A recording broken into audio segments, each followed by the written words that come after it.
Welcome to the show. I'm Jason Whitlock, and I'll tell you why last night was the greatest comeback of Tom Brady's historic career. And I'm Colin Cowherd, and I'll tell you why somebody on the Eagles impressed me even more than Nick Foles last night. Speak for yourself starts now.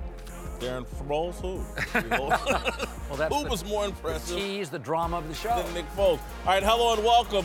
We're joined today by Fox NFL analyst Tony Gonzalez and Greg Jennings.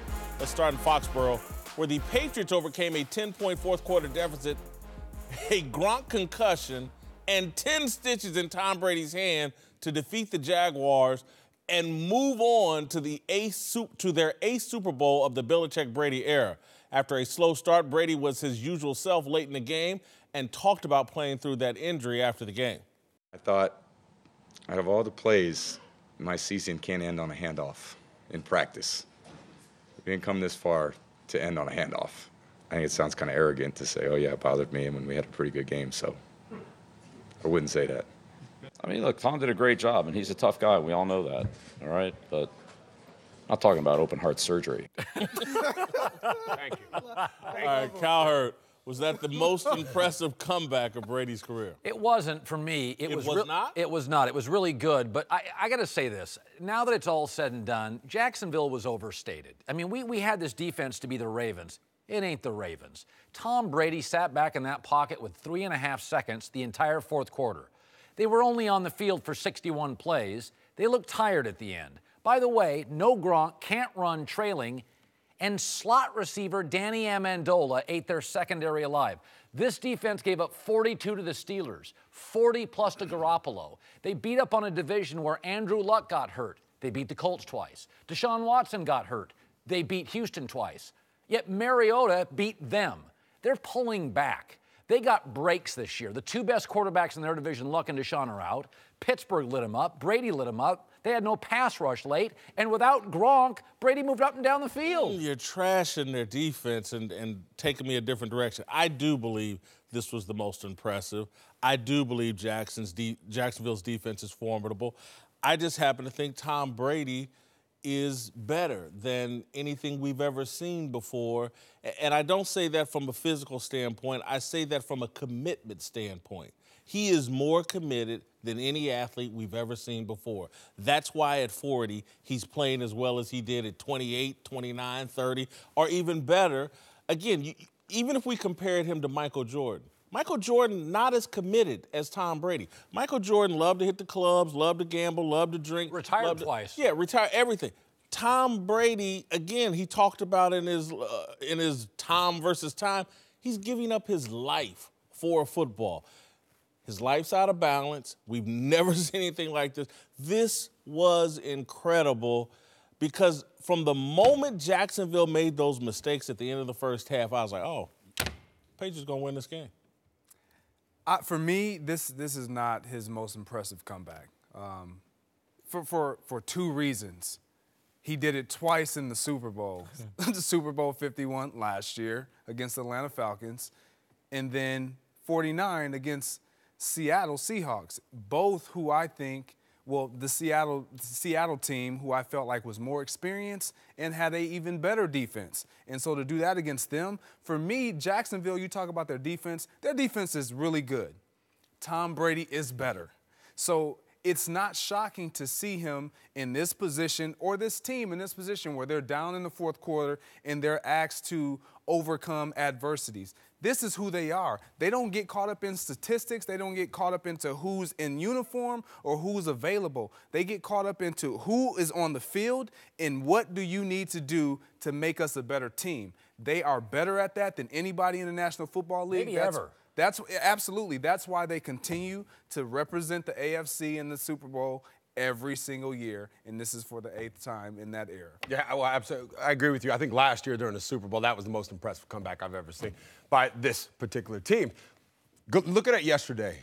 Come on. Are you guys excited? To me, I wasn't surprised at all. They have taken the fun out of me watching them play in these comebacks of the fourth quarter because of this. I'm on a little text chain with a couple ex-players, guys, Jason Dunn, Billy Beck, guys that played in the NFL, and they're over there getting excited. Oh, Jacksonville's going to the Super Bowl, yada, yada. And I'm like, guys, watch. We've seen this before. I didn't get excited. It was like they're going to come back. You just know it's going to happen because they've done it before. And why would you ever go against Tom Brady? Don't go against Tom Brady until he says, I'm retired. You cannot pick against him. I'm tired of people going out there trying to say, Father Time is. It's not going to happen. It's not going to happen until he's ready to get. Here's what's remarkable. They lost Edelman before the year, their best slot receiver. They lost Dante Hightower, their only pure pass rusher. They lost Gronk in the second half. They won a Super Bowl without Gronk. It has become Alabama. Like a multitude of things. Alabama plays Georgia. They get a player that collapses on the sideline. A player gets into a fight with a coach. It was different, though. Alabama has better personnel than just about everybody they play. Yeah. I don't think that's true of the New England Patriots. Oh, I agree. The Patriots are smarter than everybody they play. Are. And so, again, when I start talking about why, again, I think we're leaving out, and I know it wasn't open heart surgery, but the dude played without his right thumb. Again, if you saw the way when he hit the ground, the way he couldn't even bend his thumb. And we're sitting, and Jacksonville's defense, if it had any help from its offense during the second half, would have won that game. But they didn't get help from it. And so I don't want to denigrate Jacksonville's defense. Tom Brady and those receivers that were left outsmarted a team that was physically more talented than them. And that's why Jalen Ramsey and Jacksonville should shut their mouth until they're willing to meet the Patriots on their level. And that's playing the game up here more than with your legs and any other part of your body. There was a moment during this season that was really telling for me. Remember the Jesse James touchdown for the Steelers that was overturned? And they asked New England players about it after the game, and New England players said, oh, we're not allowed to do that. What are you talking about? They're like, no. Only on a fourth down can we reach out after a catch. So New England is the only team in the league that appears to not complain about the rules, but literally tell their players, okay, here's a new rule. Here's how we're going to manipulate the new rule. I am almost certain nobody else tells their players, no lunging ahead. Colin, I don't think anybody else, and Tony and Greg, you can both speak to this. I think the receivers are taught how to get pass interference calls. I didn't like the officiating, but I also think New England game plans for that. We're going to throw it downfield. Our receivers aren't more physically gifted, but maybe they'll catch the ball, but they may also catch the pass interference call. That's the key right there. What you just said, they took a chance at attacking what they thought and they knew to be Jacksonville's strength, their secondary. Aggressive secondary. Absolutely. So when you're game planning or when you're as a receiver, you're a quarterback coach or you're offensive coordinator, you say, look, it's either our ball or nobody's. Either we get the completion or we get bailed out basically and get a DPI, or you get an interception or an incompletion, but it's just like a punt. We'll take that chance. A lot of teams won't continue to put the pressure on the team vertically in the passing game to keep the guys off coverage. I mean, they had everything underneath. It's all you wanted. This was an uncharacteristic Jacksonville defense. I had never seen AJ Bouye play like that. I'd never seen him play like that. It was like he wasn't aggressive. There was no disruption at the line of scrimmage, no route detour. There was no disruption, and you got Tom Brady at quarterback, and you're telling him, basically, you got 7-on-7 routes on there because we're not going to disrupt you. We're not going to get you all rattled, timing off the line, nothing. We're just run. Yeah, well, as I look at New England, and I keep asking myself, like, why them? They're the perfect storm.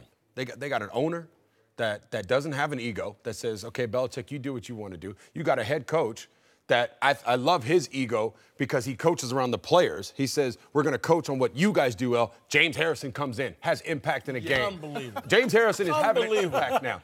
You got Amendola showing up. Gronk goes out. It doesn't matter. And it's not just Tom Brady. I love Tom Brady, but it's not just him. How about at the end of the game, Gillespie making that catch at the end of the game? Remember the week before, Minnesota Vikings, their young guy, he could have ducked his head. They didn't make the play. That's why they lost the game. That doesn't happen with New England. Their ego is always in check. And a lot of people look at them, they don't like New England for whatever reason. The only reason they don't like them, the only reason is because it's the same story. They keep winning. You're tired of reading that book. You're tired of going to that restaurant, even though it's a 5-star restaurant. The New England Patriots, I love them. And I want to see a different team win the Super Bowl, but I don't think it's going to happen. I want to ask you a follow-up, Tony, because you had 17 years Hall of Fame. Greg, you played 12, 13 years. How can Tom Brady's commitment at 40 be stronger than it was at 30?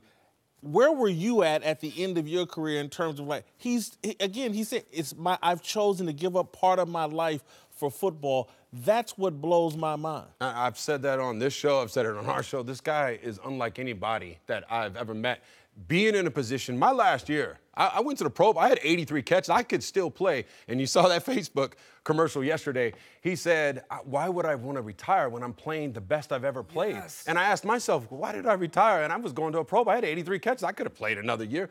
Because I'm not willing to give up what he has given up. Absolutely. And that is why. This guy is one of the greatest players of all time. And I think I'll take it a step further. It's not even so much that you're not willing to just give up your life, half of your life, but you start thinking at the end of the season when you're not having success. I mean, we weren't fortunate to have the success that Tom Brady has had year in and year out.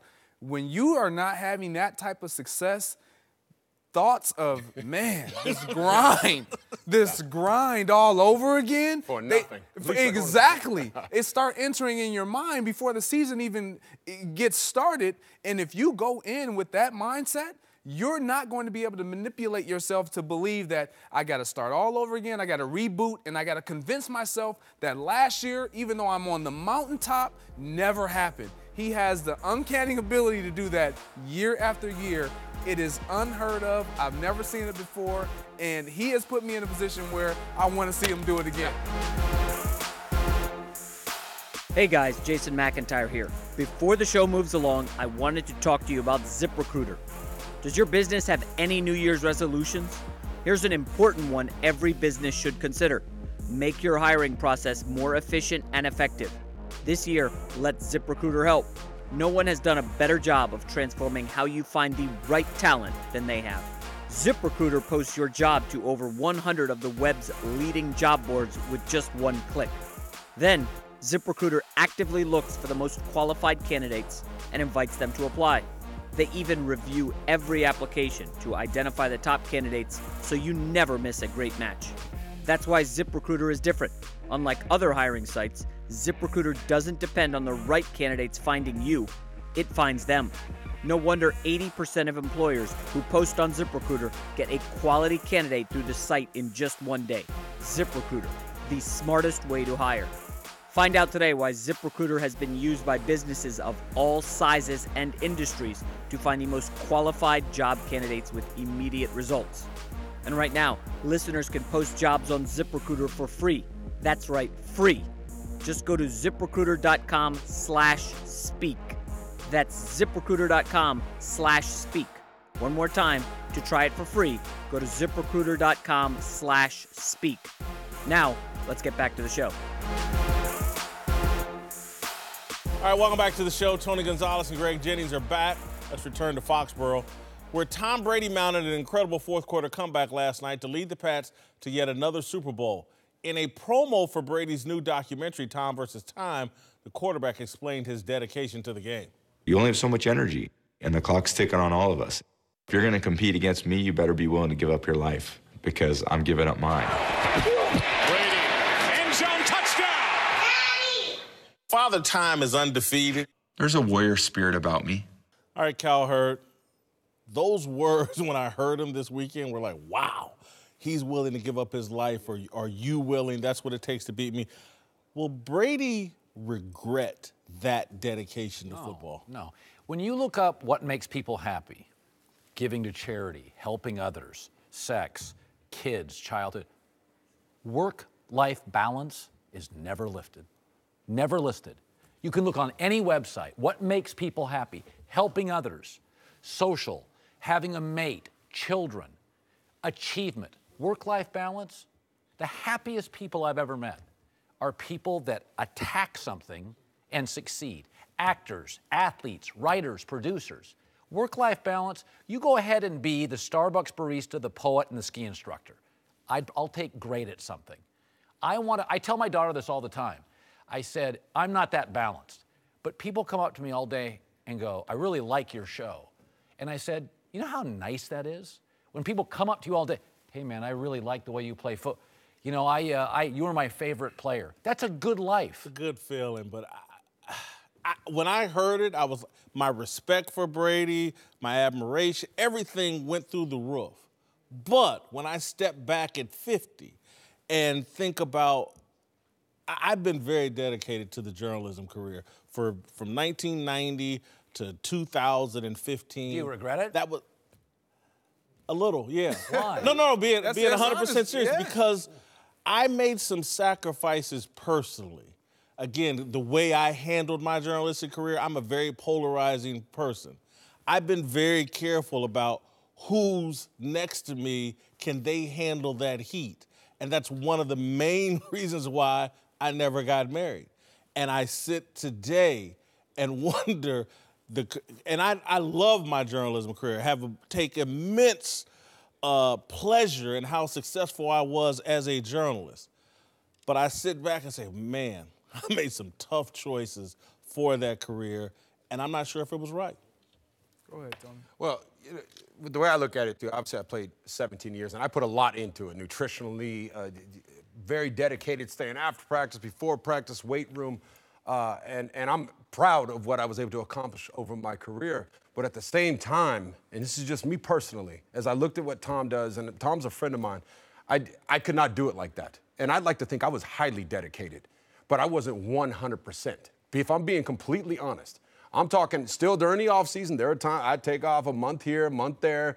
I was always working out, but it wasn't 100% dedication. During the season, I still went out after the game, had a couple soda pops, relaxing, went to a club every once in a while because I wanted to do that. Because I believed in that balance. Huh? More than once in a while. Well, back in my young days, my young single days. But that's where Tom, when I look at Tom, I say, honestly, in all due respect, you're crazy. There wouldn't even been this game if it was me at this point. I would have had 5 Super Bowl rings. I probably would have retired after last season. And I don't care, 6, 7, 8, you can have that. I'd rather be on vacation somewhere. I'd rather be hanging out with my family, taking them on vacation somewhere. I don't have that in me, and there's nothing wrong with that. Tom, that's you, but I'm me, and you're you. And I'll tell you this, most players in the NFL, they're at about a 60% dedication, 50, 60. Most of them are not that committed to what they do. Very few, and those are the greatest players in the league, the ones that are. Jerry Rice, they talked about. Yeah. His workouts were legendary. I don't think he'll have any regrets. I think he'll look back and say, I could have possibly done some things differently. But the reason why what sticks out to me with that clip is he says, if you want to compete against me and you want to beat me, you better be willing to give up your life. Like, listen to what he's saying. You don't say that if you don't really believe that and you really mean it. And then another thing, I have a warrior spirit. Love that. Like, not a warrior's mentality. I have a warrior spirit. Like, that is me. That is in my being. That's who I am. And so when I listen to him and then I watch him with his kids, like, he's able to do that because he understands how to do it with his family right here with him. They're working out together. Giselle, we heard her talking about, I don't want to do this anymore. You got to hang it up. But he's found a way to make sure that he's present.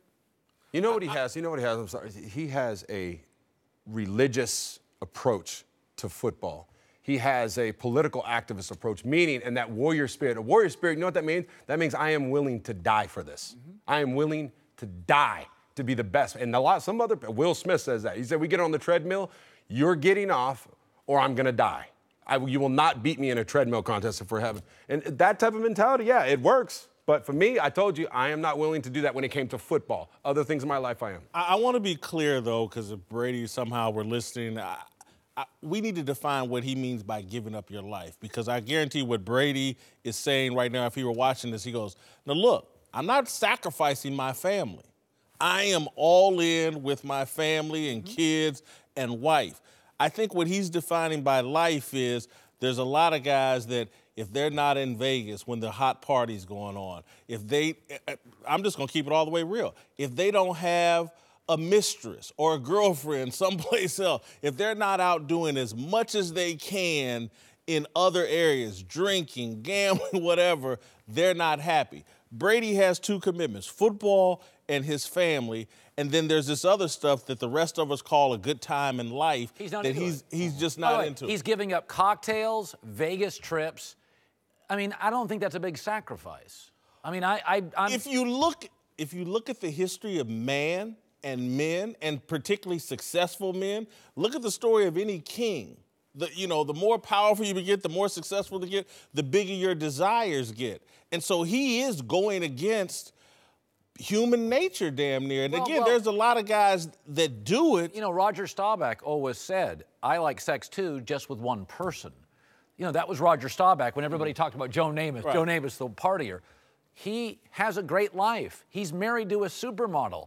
He can just do it inside the doors of his home, not at the Mirage. Got it. Some people are going to say, you know what, but what's more fun? Is it more fun to win 6 Super Bowls? Or could you have 3 Super Bowls and still go out there and have your mistress or gambling or whatever it is? I would take the 6 Super Bowls. It's a preference. It's a preference. For him, Let me ask you, would you be happier with 4 kids and still working at the Sacramento Bee or here? You've made the right choices. That's why you made them. Again, Getting to sit next to me on a show, what a pleasure. I want to be clear, because I feel like I've made sacrifices that Tom Brady hasn't. And he certainly has made sacrifices that I haven't, because, I'm going to have a good time. But again, I just think for Brady, I've never seen a successful person sacrifice so much. Again, and I'm not even just talking about catting around or whatever. He has 2 passions that he's all in on until he's 45. It sounds like by the way, football and his family. And then once he gets to be 45 and out of football, he'll add in these other pieces. Right. To me, that's the way we should all live. I mean, seriously. It's hard, man. I don't think it's that hard. Listen, I've gone to the Mirage. I'd rather win Super Bowls. Well, Brady and the Patriots are now headed back to the Super Bowl to take on the Eagles, but last night after some questionable calls went against Jacksonville and a ref congratulated Brady on the win, oh boy, the conspiracy theories started swirling on social media. Jags were called for 6 penalties. Pats called for 1, the fewest in a playoff since, well, who else? The Patriots back in 2011. The discrepancy didn't go unnoticed by Miles Jack, who said it was, quote, self-explanatory, and he wasn't the only Jags player upset about it. I was pissed because I seen Amendola headbutt the hell out of Gip in front of the ref. Y'all don't call nothing. Then he pushed him after, but y'all waiting for Gip to push. Like, it don't make no sense, man. It's a lot of stuff that don't make no sense. But that's why I said I got a lot of respect for these people in the locker room. They kept fighting. We all kept fighting. We knew there was stuff we couldn't control, and we kept it close. Wah, wah. Jacksonville, a victim of poor officiating. I think they were a victim of poor officiating, but not for the reasons they're talking about. I didn't have any problems with the 6 flags on Jacksonville, the 1 flag on the Patriots. But they're also a victim, to me, the reason they're a victim, of their own stupidity. Again, the Patriots conduct themselves all week in a way that curries favor with the officials. Again, if you want to be the loud team that is braggadocious or whatever, don't expect a group of 50-year-old men of any color to cut you some slack. Again, because when you get to be 50, 55 years old, you're kind of set in your ways and you figured out life, and all that running your mouth at Jalen Ramsey and all this in your face and all the celebration and all the stuff that the Patriots do less than every other team because it plays well with the officiating crew. You know why Jacksonville had more penalties? I'm going to show you a graph. And the graph's going to show you aggressive, great defenses, Ravens, Bears, Seahawks. In their championship games, they had more penalties in all of them. Jacksonville is the Seahawks, the Ravens, and the Bears. It's the one penalty that's the problem. Yeah, but People again, don't play perfect games. But all 3 of those teams known for defense are hyper-aggressive, and hyper-aggressive teams get more penalties. I get their penalties. Okay, so on the Patriots. So what if the Patriots had 2 more? And offsides. Oh, wait, they never are. Holding. Everybody holds in this league. How many holding penalties did Jacksonville have? They got pass interference penalties. Their penalties, by the way, were aggressive penalties. They weren't holding. I blame Jacksonville more than anybody for being the victim. You can create your own victimhood.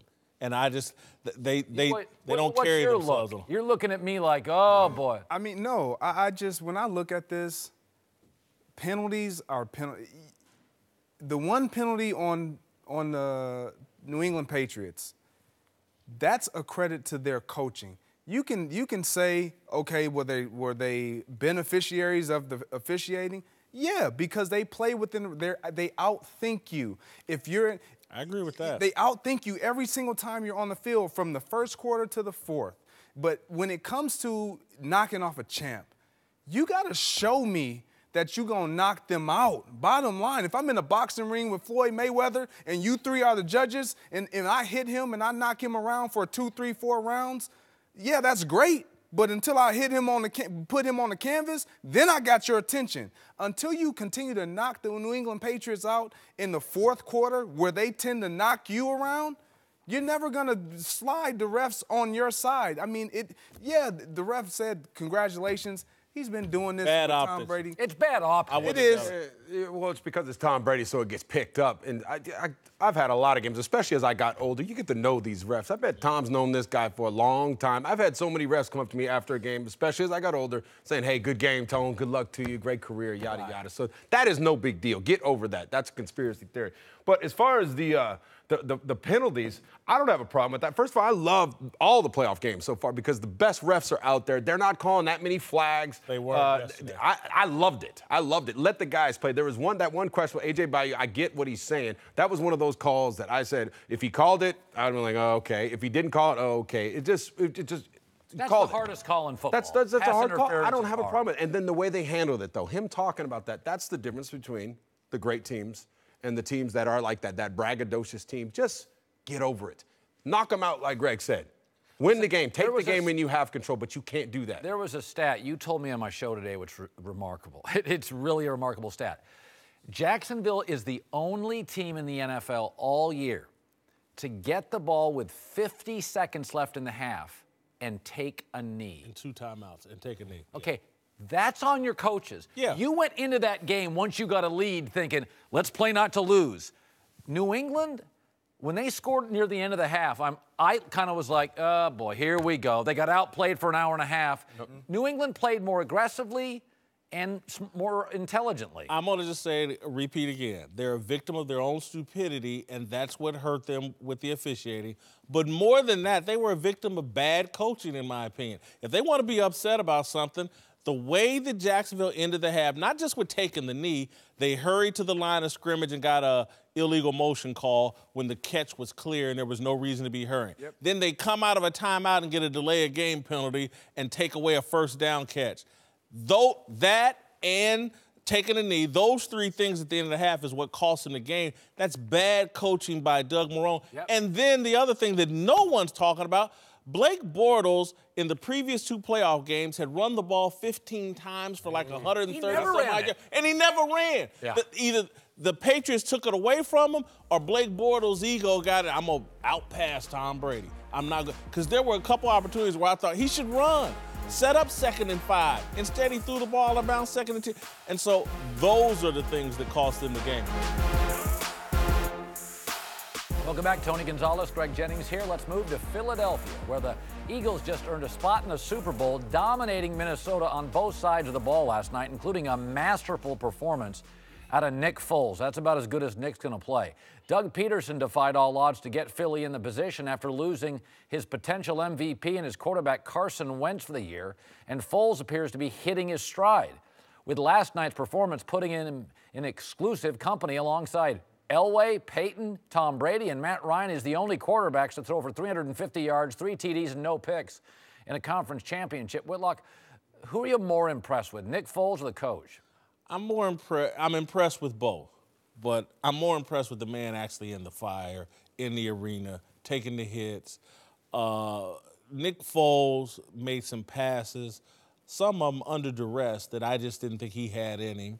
To do it on this stage when you know it was a couple years, the guy was thinking about retirement. He was out of football. He doesn't really have a future in Philadelphia regardless of what he does. I just thought for him to come up that big in that moment, it's hard. I got to lean towards Nick Foles. I lean to the coach. I think Doug Peterson, I've always kind of been like, I'm not sure he didn't call plays in Kansas City. So here's a coach that lost an MVP at the most important position, a Pro Bowl left tackle at arguably the second most important position, and his signal caller, his verbal kind of guru, Jordan Hicks at linebacker, all in season. Missed a running back for some time in the better NFC. And honestly, he inherited a mess after Chip Kelly. There was a mutiny in a locker room. He comes in with kind of AFC pedigree. He goes to the NFC in a very well-funded competitive division. Dak and Jerry and Cousins playing well. Gruden's a great coach, and the Giants had come off an 11-win season. And I look at them, and I'm like, I think Minnesota's going to peel back. Jacksonville's going to peel back. I think Philadelphia it would be my Super Bowl favorite next year. This team was a mess when he took them over. They were a mess. Who loses an MVP in season and wins? That's incredible to me. Foles is a limited quarterback who's had a couple of great games because that staff, which Peterson assembled, Frank Reich, is terrific. I'm all on Doug Peterson's bandwagon as well. I think it's more about, and it's been more impressive watching what Doug Peterson has been able to do with this team as far as creating depth to step in for players that you mentioned that he's missing. And these aren't just your second-tier guys. These are Pro Bowl, all-pro caliber players that he has guys filling in for, and they haven't missed a beat.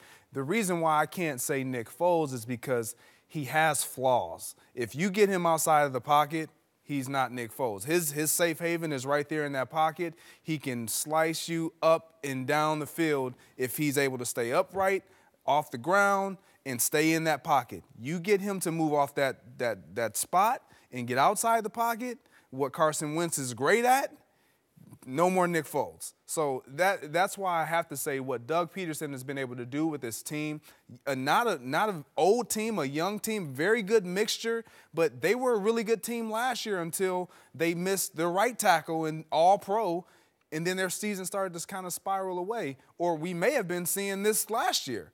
So, I mean, for me, Doug Peterson has done it all year. He's been able to answer the bell. He's called the right plays. He's pulled the right thing. Jay Ajayi, adding Jay Ajayi, Darren Sproles, that was huge. Miami didn't want this guy. Doug Peterson says, we'll take him, and look what he's doing for this ball club. It's just been impressive week after week to see what he's done. I agree 100% with you, but, you know, to me, there's questions like, say, who's the hotter supermodel? You know, they're both the right answer because they both had some impressive seasons. But Doug Peterson, going back to the beginning, you probably have to give him the edge just because of what's happened to them throughout the season. But yesterday, just in that game, I'm going to give the edge to Nick Foles. Coming in there with all that pressure, the NFC Championship game, which I've been in before, you have to be locked in focus. And we all know the history of what he's done. He has been that up-and-down player. He talked about it. He was almost out of the league, lost to the desire. Andy Reid took him back. He got it back. I love that story because mentally he got it together. And the way he ended the season, everybody was like, oh, no, they might not even make it out of their first game. But he did, and he showed up. And if he can play like that in the Super Bowl, this is a team that can go in there and can beat Tom Brady. You know what they've done the last 2 weeks? Philadelphia has been great situationally. That defensive stand on the goal line against Atlanta, when it was like they knew what Atlanta was running, they were jumping routes. Yesterday, they were unbelievable on third down. Yeah. Minnesota had the best third down defense in 40 years. Like, when I looked at that game, I'm like, oh, they can do a little chess match with New England. No question about it, because what we're not even talking about on the defensive side, Jim Schwartz was incredible. Yes. His blitzes were well-timed and very effective. Look, their coaching staff, I think Tony's made the point that I believe in, has done a remarkable job all season. Both these staffs, by the way, could be the two best staffs. But when you reduce it down to what we just saw in the last 24 hours, no one thought Nick Foles could do that to the Minnesota defense. I agree. And so when we talk about more impressive yesterday, I think it's Nick Foles. Now, Doug Peterson has had some critics all year. I respect the fact that he ate that criticism and used it as vitamins and took him and his coaching staff to a higher level. They've made clowns out of everybody that's second-guessed him. All right, welcome back. We're joined now by Fox NBA analyst Chris Broussard, founder of the Big Lead, Jason McIntyre. Let's move to Cleveland. I didn't see the game this weekend, so it didn't count. Cavs got humiliated at home Saturday, gave up 148 points reportedly in a loss to the Thunder.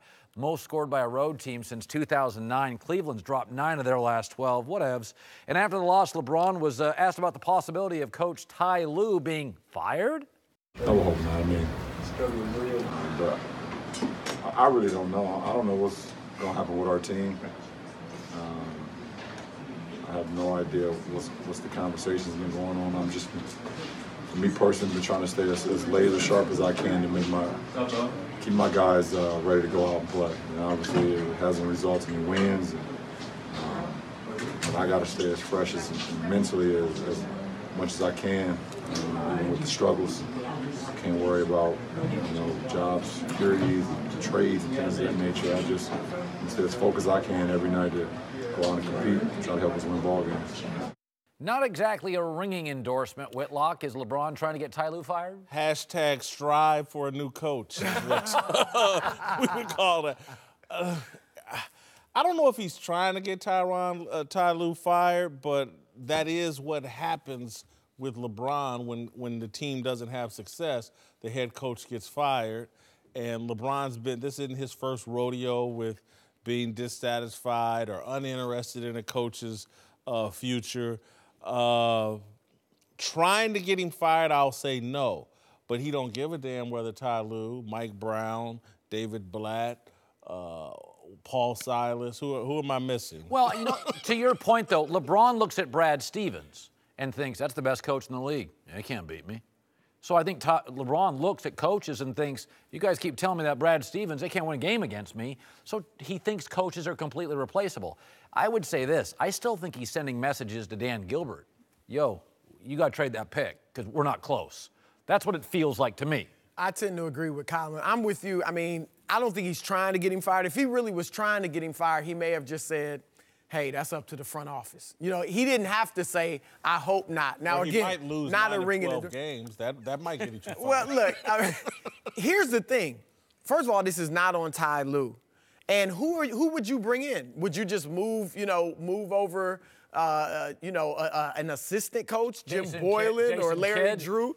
Yeah, Fizdale. Jason. Andy, You're not bringing in a Fizdale or anybody halfway through the season, especially when LeBron may not stay. So I don't. This is not on T. Lue, but I'm with you. LeBron, you look at his numbers lately. They have not been LeBron James-like numbers. It's incredible. The effort hasn't been there. Yep. I'm with Colin. I think up until the trade deadline, he's sending a message, whether it's coaches, players, whatever, to Dan Gilbert to try to improve so we can compete for a championship. It'll be interesting when they don't do anything after the deadline. Now that's what interesting. LeBron does. But don't you also think that maybe it's the opposite? LeBron does. I don't care what happens to the roster. I'm a free agent. I'm not touching anything. Ty Lue, hey, that's you guys' show. You make the decision. I may be the second best basketball player in NBA history. I don't want the blood on my hands of Ty Lue getting fired and I walk out the door in 5 months. I think LeBron wants nothing to do with the roster buildup or the coaching situation. He knows, don't ask me. And I think the media is at fault here. Why are they asking about Ty Lue? Why are they asking about the Cavs, what moves they're going to make? Lost 9 they need to 12, ask like LeBron James. They need to go to LeBron. LeBron, are you staying? What are you doing in the offseason? You can't ask him it's that on every LeBron. day. It's the superstar. No, it's not about Ty Lue. Look, no, it is about Ty Lue. You just said it's not about Ty Lue. That's a good question, though. I mean, I don't have a problem with the media going there. You've lost 9 to 12. I don't think he should be fired because I don't think, other than a Brad Stevens or a Greg Popovich, who's coming in here and immediately making this team better? No. The players aren't putting forth the effort. Right. For whatever reason, and that's not on You just said the effort's not coming from LeBron the last I don't think it's coming from him or the rest of them. 1 second, though. There's a pattern. LeBron doesn't want to be coached by anybody. Red Auerbach could come back from the grave, and he's not going to. Phil Jackson could, put the weed down and come back and want to coach the team. LeBron is not getting coached by anybody. LeBron is the head coach. LeBron put this roster together, and now that it's not working, LeBron is stepping back away. Yep. I ain't got nothing. Well, ain't on me. To your point, I've said, and I've argued, if he leaves, the best place to go would be San Antonio. Because I think if LeBron had one of those iconic coaches, Popovich, Pat Riley, Phil Jackson, they would have had the credibility to make him do the style that's best for the team. Just like Phil Jackson did it with Jordan. And LeBron hasn't had that guy. I think he'd have more rings if he had a coach like that. LeBron to suddenly show up at 33 in San Antonio and start listening to Greg Popovich. Oh, I think he's he would. run the show I think that's a coach he would respect enough, who he would play according to his system. How do we know LeBron, to Jason's point, is McIntyre? McIntyre is kind of looking at this and thinking, man, this ain't solvable. This is not a solvable thing. LeBron doesn't want to be humiliated in the finals again. He doesn't. How do we know LeBron hasn't said, you talked a week ago on my show, you're like, I'm getting this weird vibe. I saw a game the other night. I watched half of it. LeBron had like 16. LeBron was as disengaged as I have seen him. Perhaps that's why it's not solvable, Colin. I mean, can we ever just look in the mirror at LeBron? I mean, they're paying you a boatload of money. They're giving you a lot of power. The league has catered to you. You can't just say this ain't solvable, so I don't care. But he's like the MVP. Like, even if that's the case, even if you got to be competitive enough to say, you know what, we're going to give our best. So by your scenario, if he thinks, okay, I don't want to get embarrassed again in the finals, does that mean they go out early in the second round or in the Eastern Conference Finals or something? This is a guy who we bagged on for not showing up in every game last year. How many games has he played this year? Every game. All of them. He's like third in the league in minutes played. He's doing everything in his power. No, lately he's averaging about 23 points a game over the last. You think he's maybe a little bit tired? 33-year-old carrying the oldest roster in the league. Okay, if that's the case, if the age is catching up to him, fine. I'm just saying, if it's effort, that's a problem. And you said maybe sending a message, but I don't want to see lack of effort after the trade deadline or in the playoffs. But I think pre-deadline, he's done this now 3 years in a row, where it's not like a day before the trade deadline. Oh, he gives the front office a month. He just starts kind of mailing it in, complaining, stories get leaked, mystery leaves for 2 weeks to Miami. This feels like Chamberlain. A little bit. He's born with too many gifts. He's too quirky, and he's never going to win as many titles as he could have if he had allowed himself to be coached by any number of coaches. We keep talking about the great ones. Let anybody coach him. But again, when you're born with that many gifts, sometimes you don't know how to use them.